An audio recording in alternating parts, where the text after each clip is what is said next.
Okay students, so we have studied about Newton's third law of motion, and now the last topic of this chapter is law of conservation of momentum.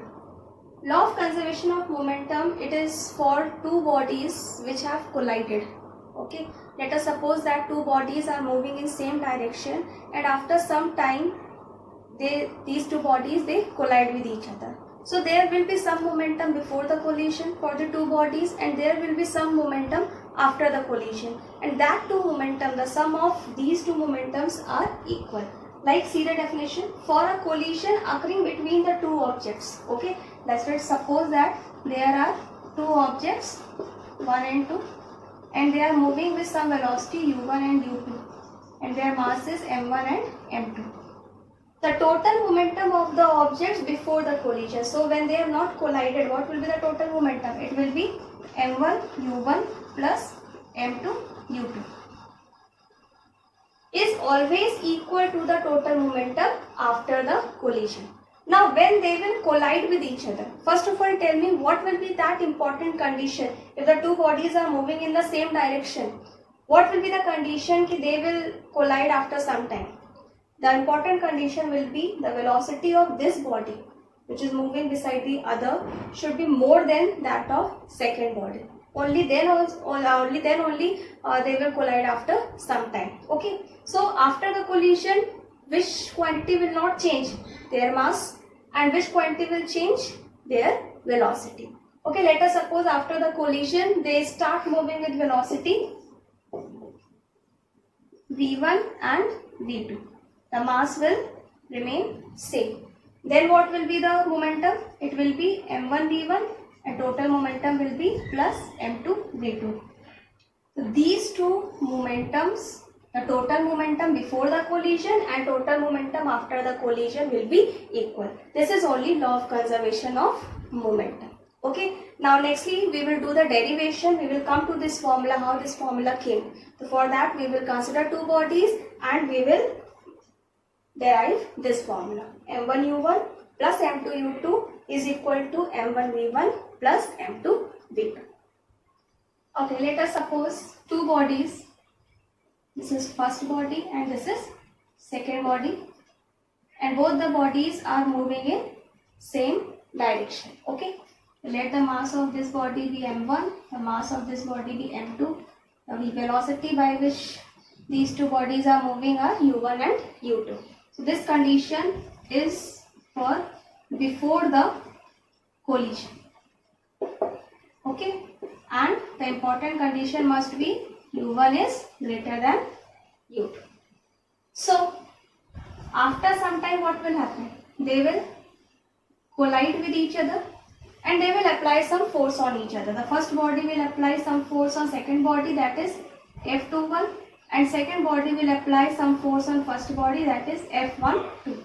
And according to Newton's third law, both the forces will be equal and opposite. Let this be equation 1. So this condition is when these two bodies are colliding. So during collision. And finally what will happen? After the collision the mass will remain the same, but the velocity of both the bodies will change. So let the mass be m1 only and velocity becomes v1, and for second body also mass will remain the same and let the velocity become v2. So this condition is for after the collision. Okay. So now we will find F12, for that is force on the first body due to second body, and similarly you can find force on second body due to first. So for first body, for body 1, see how you can find F12. From Newton's second law, you know that force is rate of change in momentum. Okay, so if we can find change in momentum, we can find force on first body. And what is change in momentum? It is final momentum minus initial momentum. So for first body, what will be the initial momentum?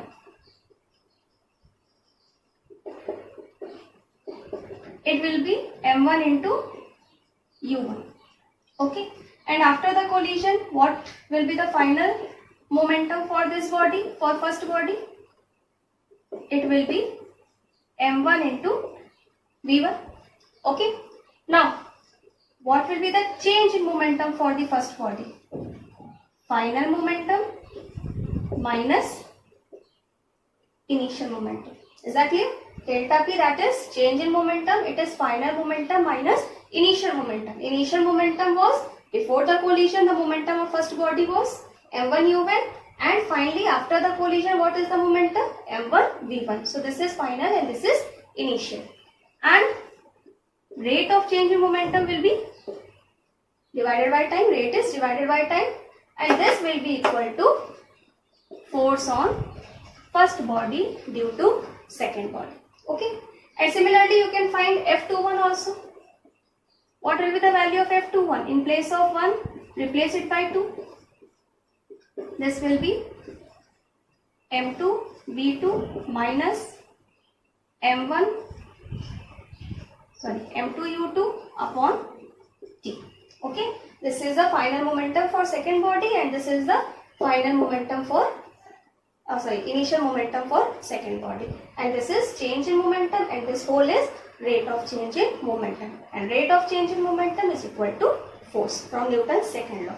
Okay, now come to first equation. F12 is equal to minus F21. Now put both the values. So F12 is what? m1 v1 minus m1 u1 upon t is equal to minus m2 v2 minus m2 u2 upon t. This is F12 minus this is F21. So open the bracket, t will be cancelled out, so I am cancelling it, is equal to minus m2 v2 plus m2 u2. Okay, now put u terms together and v terms together, so what we will get? We will get m1 v1, bring this v2 term over here, plus m2 v2 is equal to, bring this u1 term to the right hand side, the minus will become plus m1 u1 plus m2 u2. Okay, or you can write it as this in left hand side and this whole in right hand side, so we will get m1 u1 plus m2 u2 is equal to m1 v1 plus m2 v2. See, we have got law of conservation of momentum. This only we have to prove. m1 u1 plus m2 u2 is equal to m1 v1 plus m2 v2. Total momentum before the collision is equal to total momentum after the collision. This was all about law of conservation of momentum. And next thing is, we have talked about recoiling velocity of the gun. So from this formula only you can calculate recoiling velocity of the gun. So I will derive that also. So we will come to recoiling velocity of the gun. Now moving on to recoiling velocity of the gun. Now how to find this recoiling velocity? See, let us suppose before firing, okay, when the bullet is not fired from the gun, before firing, the velocity of both gun as well as the bullet will be 0. Okay, so let us suppose mass of the bullet as mb and mass of the gun as mg. Okay, so before firing, what will be the initial momentum of gun? That is mg ug. 0, because initial velocity of the gun is 0. Okay, and similarly initial momentum of bullet, that is mb ub, is also 0. Okay, because both are at rest. Now what will happen as soon as you will fire the bullet? After firing, let us suppose that this bullet starts moving with velocity Vb in forward direction, and it applies a reaction force on the gun and it starts moving in backward direction with velocity Vg, and this is the recoiling velocity. We have to find out the formula for Vg. So So after the firing, what will be the final momentum of gun? It will be equal to mg into vg. And what will be the final momentum of bullet? It will be mb into vb. Okay. Now apply law of conservation of momentum. According to law of conservation of momentum, the total momentum before the firing will be equal to total momentum after the firing, because firing is what? It is a type of collision only. So we can write it as, from law of conservation of momentum, mg ug plus mb ub is equal to mg vg plus mb vb. Okay. Now put the values. This is 0. This is 0. The left hand side will become 0. And this will be equal to mg vg plus mb vb. Now what will be vg? Vg will be equal to minus mb vb upon mg. So with this formula, you can calculate with what velocity the gun will recoil. Okay.